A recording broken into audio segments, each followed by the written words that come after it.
무화과 나무 비유에서 배울 교훈이라는 비유를 저희가 나눌 텐데, 그 비유를 나누기 위해 먼저 창조의 구조 안에서 살아가는 성도의 삶이 어떤 것인지를 먼저 나누도록 하겠습니다.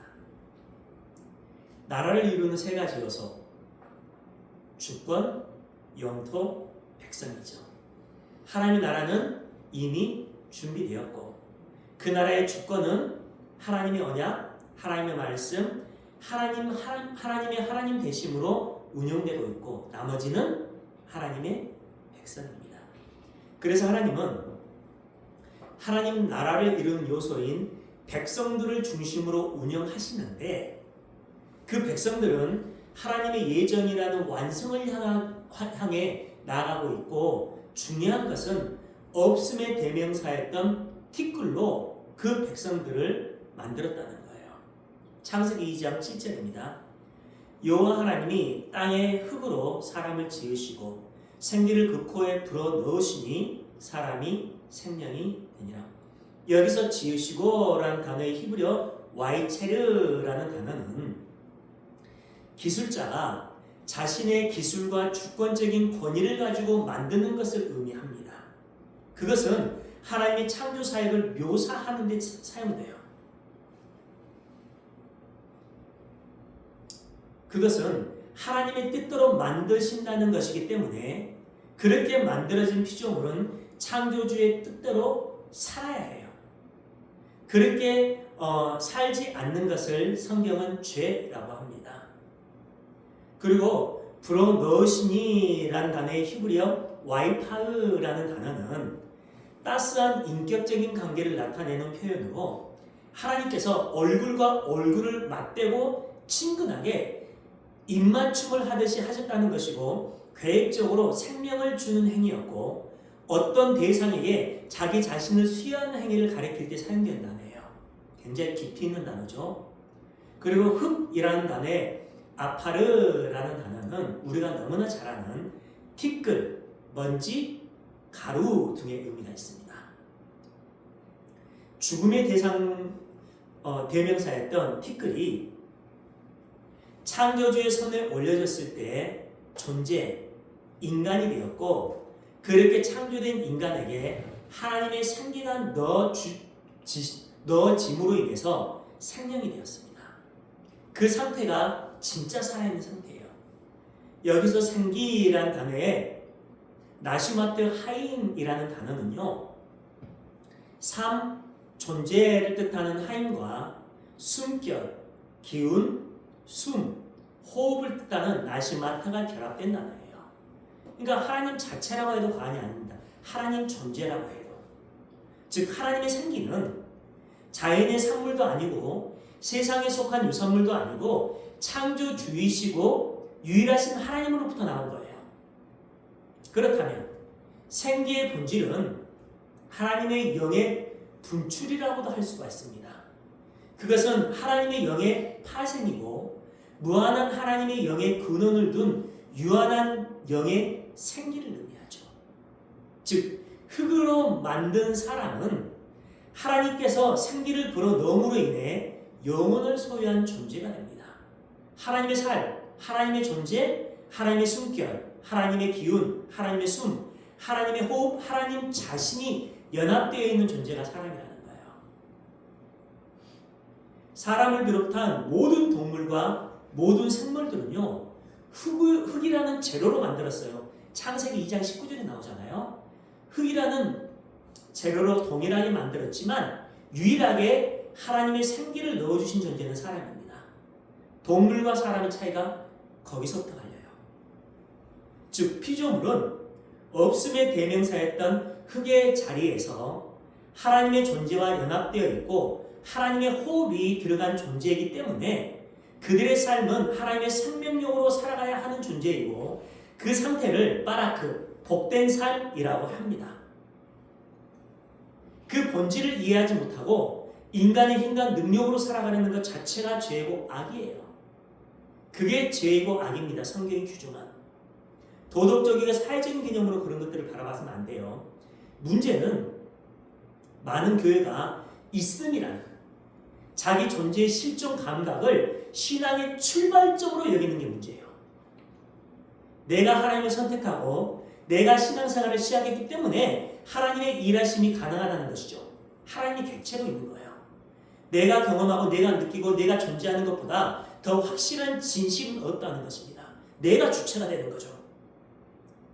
그렇게 인간의 신앙뿐 아니라 인간의 모든 행위와 사고는 모두 인간의 있음에서부터 시작하려고 합니다. 그리고 실존 세계의 주인공인 내 상대편에 보이지 않는 예수님이 있음을 가정하고 신앙생활을 해요.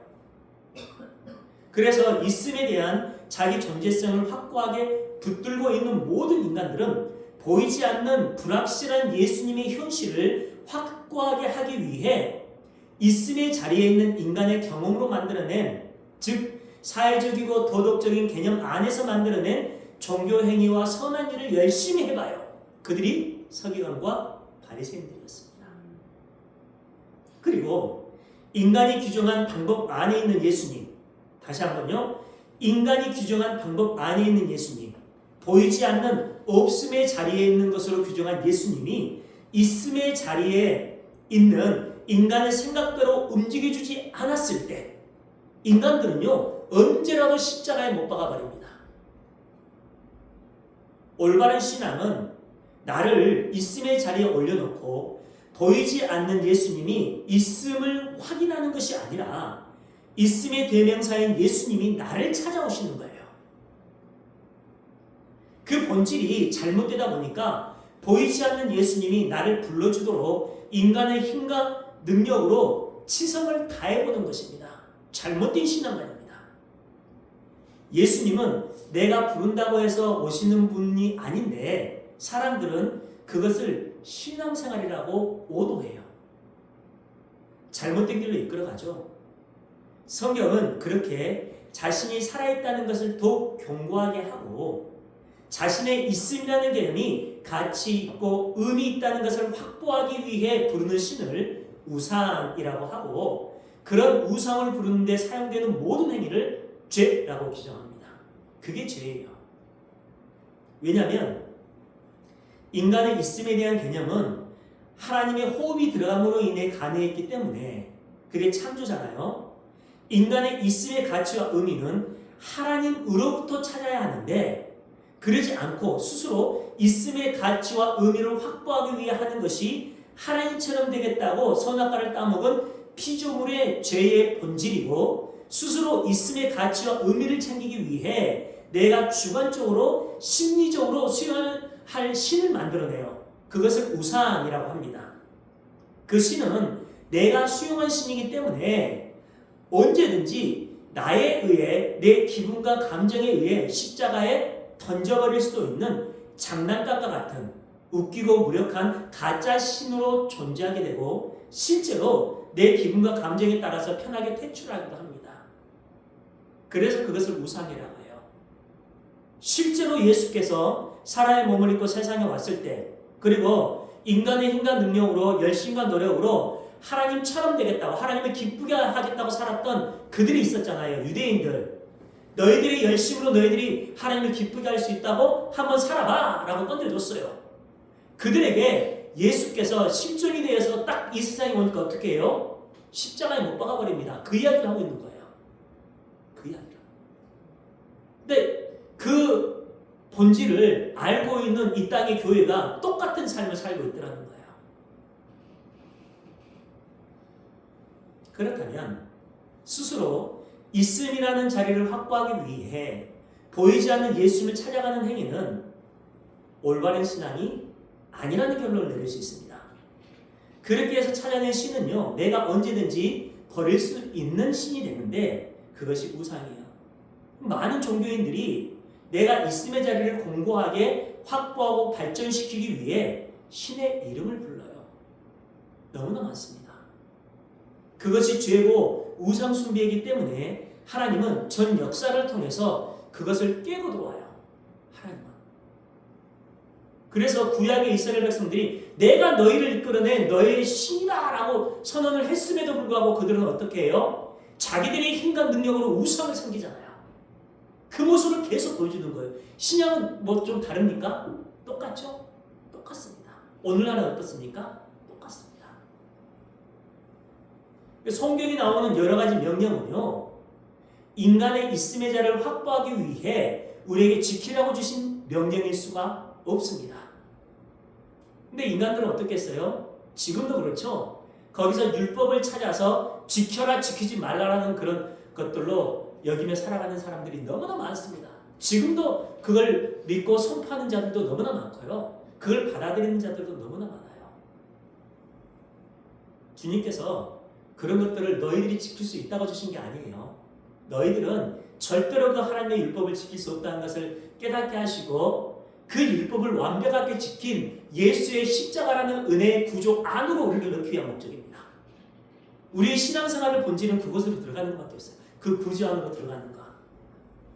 피조물은 창조의 원래 상태, 즉 하나님의 창조의 은혜 아래에 있을 때 비로소 존재할 수 있고 살아있음의 의미가 주어집니다.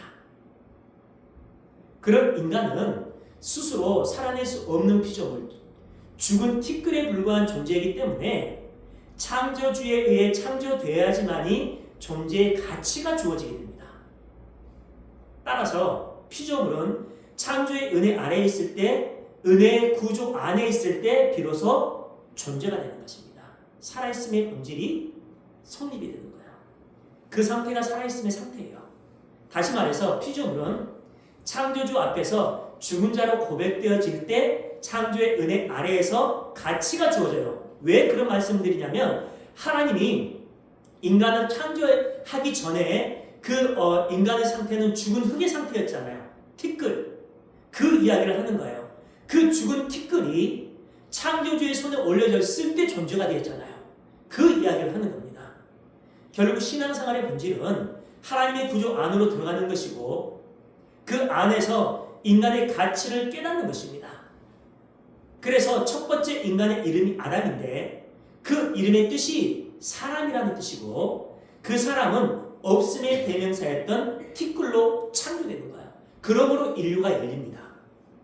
그러니까 아담이라는 이름 안에는 흙, 죽은 존재라는 의미를 담고 있는 겁니다.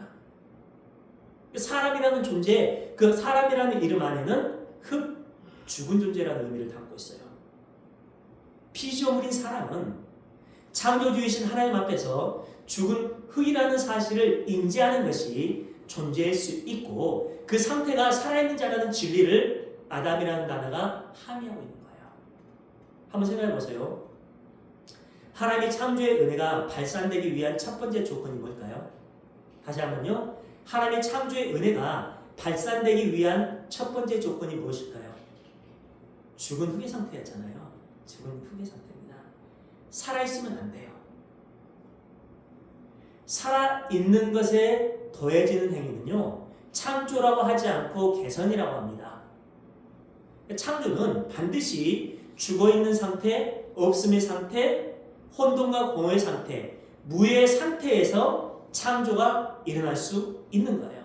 없음이 존재해야지만이 거기서 만들어지는 것이 창조입니다. 있음에서 무엇인가가 더해지는 것을 개선이라고 할 수가 있죠. 그러니까 피조물이 창조 아래에 있기 위해서는요. 반드시 죽은 자로 드러나야 합니다. 그 자리에서 창조의 은혜가 나오게 되는데 하나님을 믿는다는 많은 사람들이 자신의 살아있음을 증명하려고 하는 것이 문제예요. 그런 사람들은 어떻게 합니까? 창조의 하나님의 그 역사를 바라보면서 내가 없음의 자리에서 하나님의 손에 올려졌을 때 존재가 됐구나를 깨닫는 것이 아니라 하나님이 이렇게 위대하신 분이야. 그 위대하신 하나님의 능력이 내게 주어졌기 때문에 나는 이 능력으로 무엇인가를 할 수 있어. 이곳으로 가게 됩니다. 얼마나 많은 사람들이 그곳으로 합니까? 그래서 지금도 그 하나님의 능력을 이용해서 자기의 영광을 나타내기 위해 살아가잖아요. 얼마나 그런 사람들이 많은지 몰라요. 근데 너무나 많은 사람들이 그게 믿음이라고 착각하면서 살아가는 사람들이 많습니다. 그렇게 있음을 증명하는 자들에게는 창조의 은혜가 부어질 수가 없습니다. 왜요? 스스로 있는 존재라고 있음에 대한 개념을 가지고 있기 때문에 그렇죠. 그래서 예수님은요, 당신의 백성들에게 피조물의 없음의 자리에서 하나님의 은혜가 부어짐을 확인시켜주기 위해 세상에 오셨어요. 너희들이 무엇인가 할 수 있다고? 너희들이 율법을 열심히 지킴으로 구원받을 수 있다고? 너희들은 없음의 자리야. 너희들은 불가능함의 자리야. 거기서 하나님의 은혜가 부어졌을 때 너희들은 있음이 되는 거야. 하나님 나라의 백성이 되는 거야를 가르쳐주기 위해 예수께서 오셨어요. 그래서 예수께서 오셔서 뭘 가르쳐줬습니까? 하나님 나라에 대해서 가르쳐줬잖아요.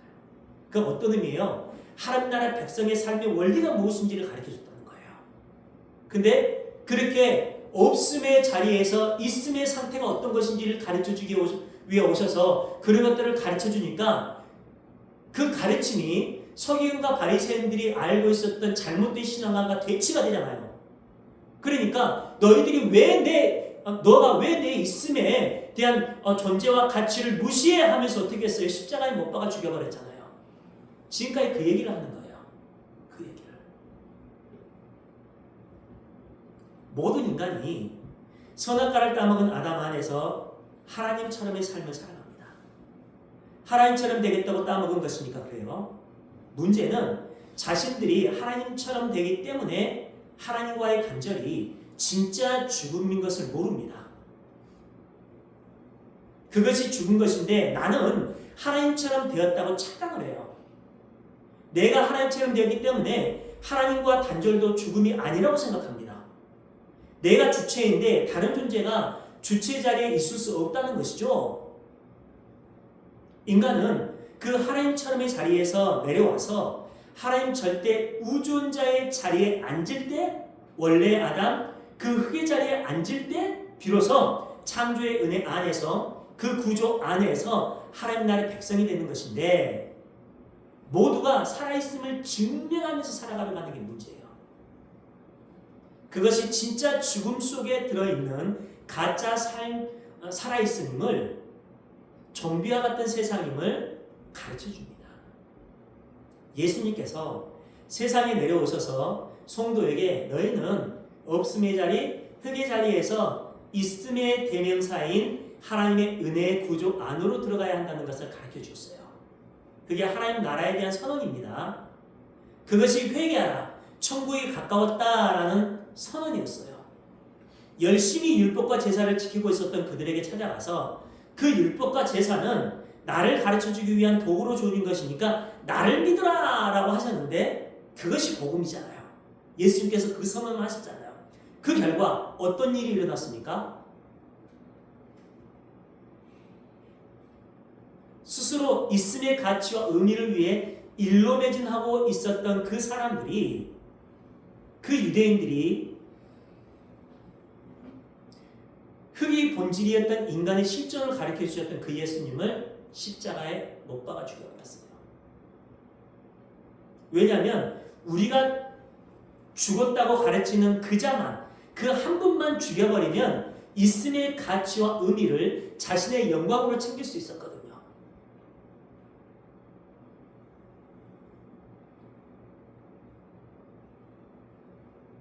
그래서 모든 선지자들과 모든 믿음의 사람들이 세상에게 맞아 죽는 모습으로 성경에서 우리에게 보여주는 것입니다. 근데 문제가 뭐냐면요. 그들에게 큰 문제가 생겼어요. 그분이 다시 살아나셔버렸습니다. 이제 인간들은 큰일 났어요.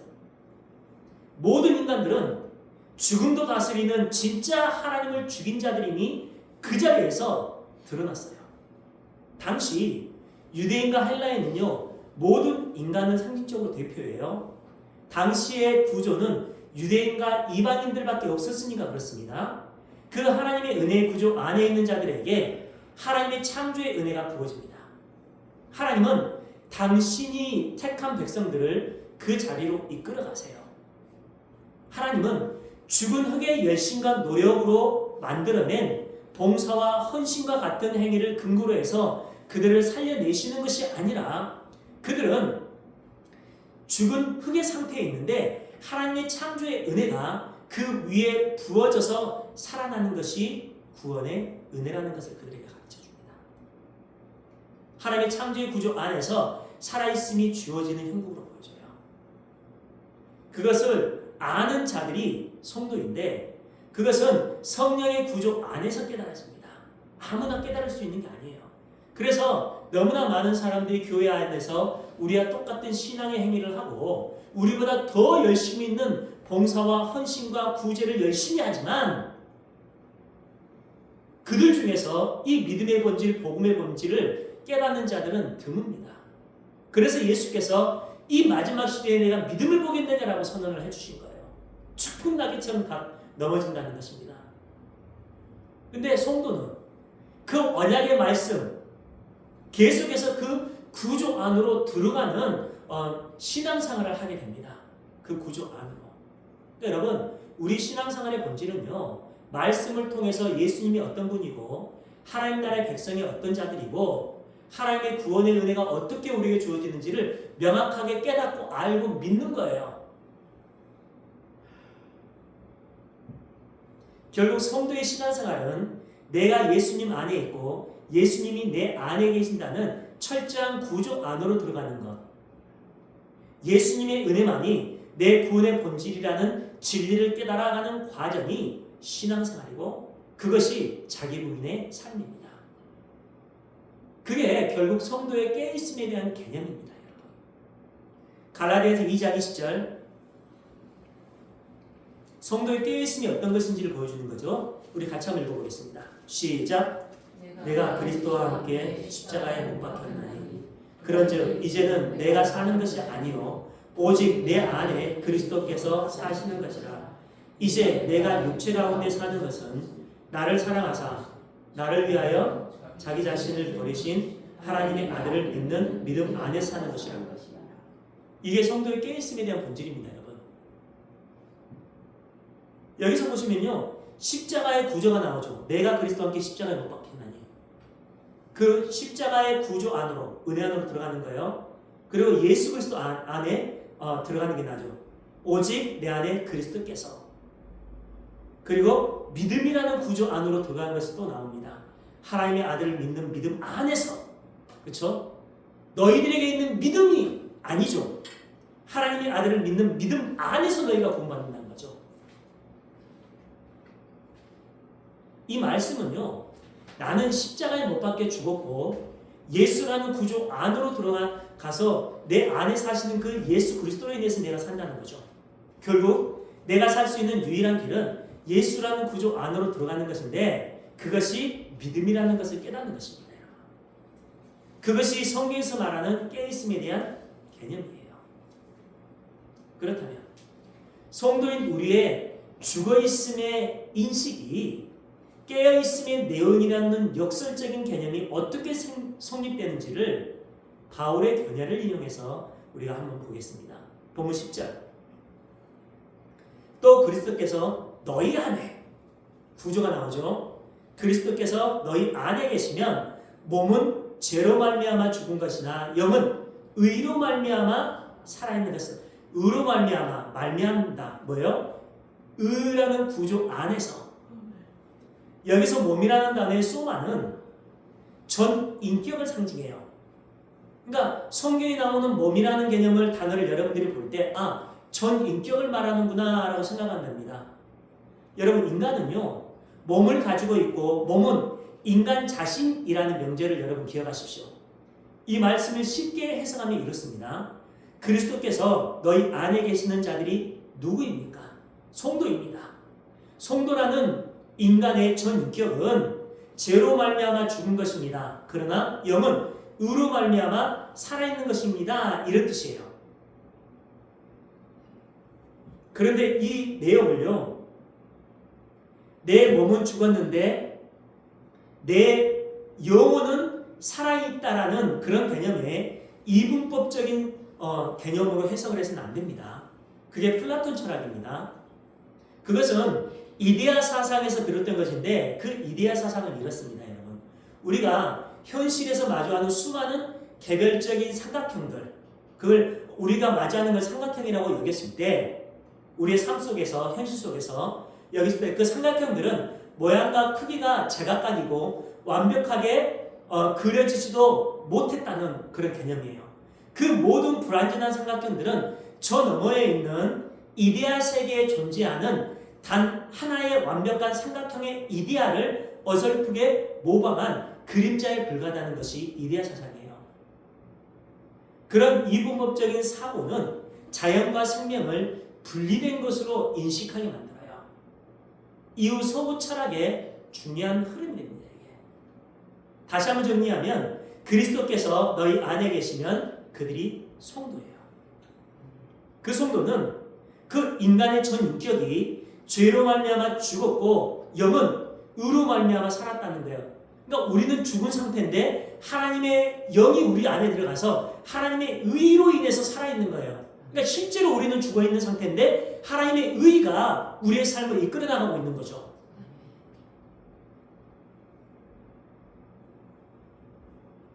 그렇다면 우리가 살아있다는 것인지 죽어있다는 것인지 아직도 조금 혼란스럽잖아요.